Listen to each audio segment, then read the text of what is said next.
2026 ഒരു പുതിയ സ്കില്ല് നിങ്ങൾക്ക് പഠിക്കാൻ താല്പര്യമുണ്ടോ? എന്നാൽ എൻ്റെ കൂടെ കൂടിക്കോ. പിന്നെ ഇതൊരു ട്യൂട്ടോറിയൽ വീഡിയോ അല്ല കേട്ടോ.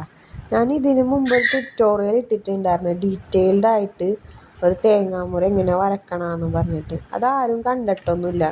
അപ്പോൾ ഒന്ന് കണ്ടു നോക്കട്ടെ, നിങ്ങൾക്ക് ഇഷ്ടപ്പെടുമോ നോക്ക്. കാരണം അത് ഡീറ്റെയിൽഡ് ആയിട്ട് വരക്കണ രീതിയിലാണ് പറഞ്ഞേക്കണം. അപ്പം നമുക്ക് ശരിക്കും അത് നോക്കിയിട്ട് വരക്കാൻ പറ്റാവുന്നതേ ഉള്ളൂ, അതിനോടൊരു ഇൻട്രസ്റ്റ് ഉണ്ടെങ്കിൽ. പിന്നെ നമ്മളെല്ലാവരും ജനിക്കുമ്പോൾ തന്നെ ഇതെല്ലാം പഠിച്ചിട്ടൊന്നുമല്ലല്ലോ ജനിക്കണത്. നമ്മളെല്ലാവരും ഓരോ കാര്യങ്ങൾ പഠിച്ചെടുക്കണേണല്ലോ. ശരിക്കും അത് പഠിക്കാനുള്ളൊരു മനസ്സും പിന്നെ കുറച്ച് ക്ഷമയും ഉണ്ടെങ്കിൽ നമുക്ക് എന്തും പഠിച്ചെടുക്കാവുന്നതേ ഉള്ളൂ. പിന്നെ ഈ വീഡിയോയിൽ ഞാൻ വരച്ചിട്ട് പാളിയ ഒരു പെയിൻറ്റിങ് ആണ്.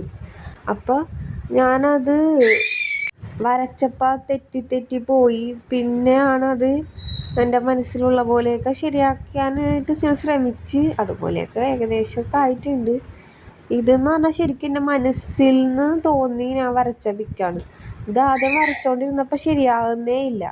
അപ്പം എനിക്ക് തോന്നി എനിക്കിങ്ങനെ കോപ്പി അടിച്ച് വരക്കാൻ അറിയുള്ളൂ. അതായത് പിൻട്രസ്റ്റിൽ നിന്നോ എന്തെങ്കിലും ഒരു പിക്ക് എടുത്ത് അത് നോക്കി അതേപടി വരക്കുക, അത് മാത്രമേ അറിയുള്ളൂ. അല്ലാതെ എൻ്റെ മനസ്സിൽ നിന്ന് ഓരോ ആർട്ടിസ്റ്റുകളൊക്കെ വരക്കൂലേ, അതുപോലെ വരക്കാൻ പറ്റണില്ല. അതുപോലെയൊക്കെ ഇങ്ങനെ മനസ്സിൽ വരും. പക്ഷേ അതൊക്കെ പണ്ട് ഞാൻ കുറച്ചൊക്കെ ട്രൈ ചെയ്തിട്ടുണ്ടായിരുന്നു. ഇപ്പോൾ കുറേ നാളായല്ലോ വരക്കാതിരുന്നിരുന്നിരുന്ന് അതൊന്നും എനിക്ക് അത്രയ്ക്ക് വരക്കാൻ പറ്റണുണ്ടായിരുന്നില്ല. പിന്നെ ഈ സ്കെച്ച് ബുക്കിലാണെങ്കിലും ഇതിൽ വരച്ചിട്ട് എനിക്ക് ഇതിൽ നമ്മൾ ഇപ്പോൾ ഓൾറെഡി ചെയ്തുകൊണ്ടിരിക്കുന്ന വീഡിയോയിൽ ഓരോരോ ചെറിയ ചെറിയ ഒബ്ജക്റ്റ് എടുത്ത് വരക്കില്ലേ, അതേപോലത്തെ തന്നെ വരച്ചാൽ മതിയായിരുന്നു ഇതിൽ. പക്ഷേ പിന്നെ ഞാനിതിൽ വരച്ച് തുടങ്ങി. പിന്നെ അതങ്ങാണ്ട് കംപ്ലീറ്റ് ആക്കാനല്ലേ പറ്റുള്ളൂ. അപ്പം എന്നാൽ നിങ്ങളെയും കാണിക്കാമെന്ന് വിചാരിച്ചില്ല. ഫ്രം മിസ്റ്റേക്സ് എന്നാണല്ലോ. അപ്പം നമ്മൾ ആ പ്രോസസ്സ് വിശ്വസിക്കുക. അപ്പോൾ അവസാനമാകുമ്പോഴത്തേക്ക് നമുക്ക് എന്തെങ്കിലുമൊക്കെ കിട്ടും. എന്തായാലും പ്രോസസ്സിനെ വിശ്വസിക്കുക. അപ്പം നമുക്ക് ഔട്ട്പുട്ട് എന്തായാലും നന്നാവും.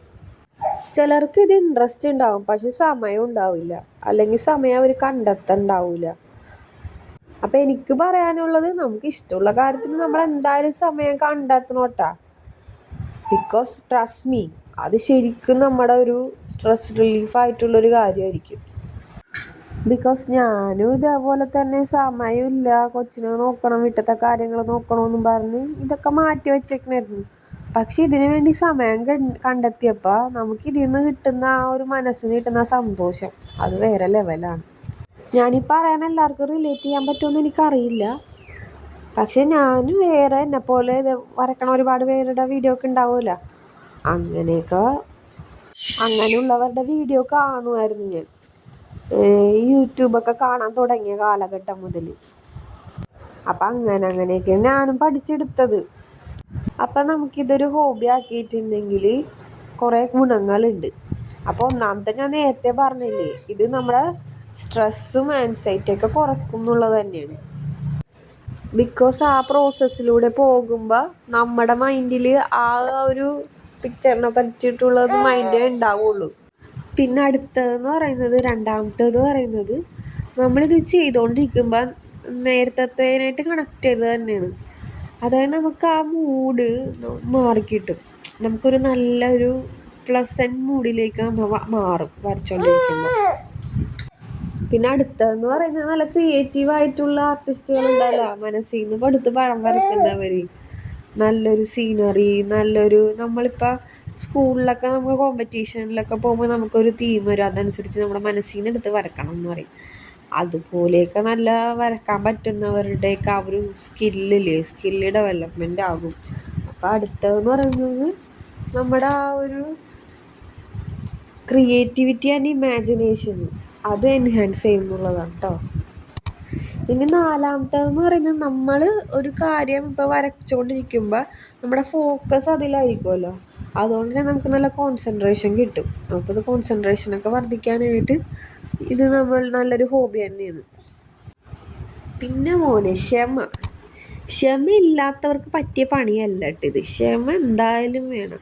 കാരണം ഇത് വരച്ചുകൊണ്ടിരിക്കുമ്പോൾ ചില സമയത്ത് നമുക്കിത് ശരിയാവണില്ലല്ലോ എന്നൊക്കെ തോന്നും. പിന്നെ ട്രസ്റ്റ് ദ പ്രോസസ് എന്നല്ലേ, അത് ശരിയായി വരും. അതാണ് അതിൻ്റെ ഒരു ഇത്. ക്ഷമ വേണം കേട്ടോ. ക്ഷമ ഉണ്ടെങ്കിൽ നമുക്ക് നന്നായിട്ട് നല്ലൊരു ഔട്ട്പുട്ട് വരക്കാൻ പറ്റുള്ളൂ. ഈ ക്ഷമയില്ലാതെ എടുത്തോ പിടിച്ചോ എന്നും പറഞ്ഞിട്ട് വരച്ചിട്ടുണ്ടെങ്കിൽ നമുക്ക് നല്ലൊരു ഔട്ട്പുട്ട് കിട്ടൂല.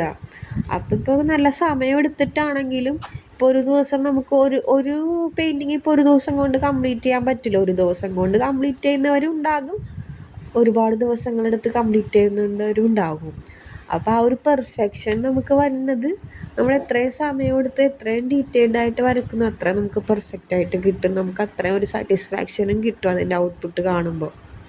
പിന്നെ അടുത്തതെന്ന് പറയുന്നത് ഇപ്പോൾ പറഞ്ഞത് തന്നെ കണക്റ്റായിട്ട് വരുന്നത്, നമ്മളൊക്കെ അതിൻ്റെ ഔട്ട്പുട്ട് കാണുമ്പോൾ നമ്മൾക്കത് നന്നായിട്ട് വന്നിട്ടുണ്ടെങ്കിൽ നമുക്ക് മനസ്സിൽ നല്ലൊരു സന്തോഷം കിട്ടും കേട്ടോ. അത് നല്ല പറഞ്ഞറിയിക്കാൻ പറ്റില്ല. നല്ലൊരു നമുക്ക് നമ്മൾ വരച്ചിട്ട് ഇത്രയും നന്നായല്ലോ എന്നുള്ളൊരു കോൺഫിഡൻസ് നമുക്ക് കിട്ടും. അപ്പോൾ ആ കോൺഫിഡൻസ് ബിൽഡ് ചെയ്യാനായിട്ട് നല്ലതാണ് കേട്ടോ. പിന്നെ ഞാൻ ഒരു കാര്യം പറയട്ടെ, എൻ്റെ മോളിടക്ക് മ്യൂസിക്കൊക്കെ നിങ്ങൾക്ക് ഇട്ട് തരും കേട്ടോ, അത് മൈൻഡ് ചെയ്യണ്ടേ.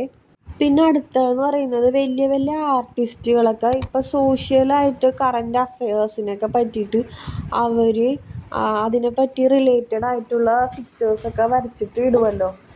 അത് എന്താണെന്ന് വെച്ചാൽ ആ കൾച്ചറൽ അവെയർനെസ്സിനെയൊക്കെ പ്രൊമോട്ട് ചെയ്യാൻ വേണ്ടിയിട്ട്. പിന്നെ അടുത്തതെന്ന് പറയുന്നത് ശരിക്കും ഇതൊരു റിലാക്സിങ് ഹോബിയാണ്. ഞാനിപ്പോൾ കുറച്ച് ഇമ്പോർട്ടൻ്റ് ആയിട്ടുള്ള എനിക്ക് തോന്നിയിട്ടുള്ള കുറച്ച് കാര്യങ്ങളൊക്കെയാണ് കേട്ടോ പറഞ്ഞത്.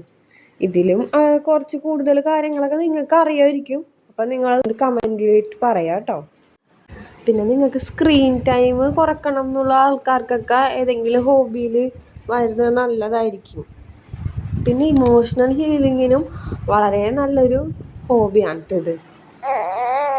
അപ്പം അത്രേ ഉള്ളൂ. ഞാൻ അടുത്ത നല്ലൊരു ട്യൂട്ടോറിയലായിട്ട് വരാം.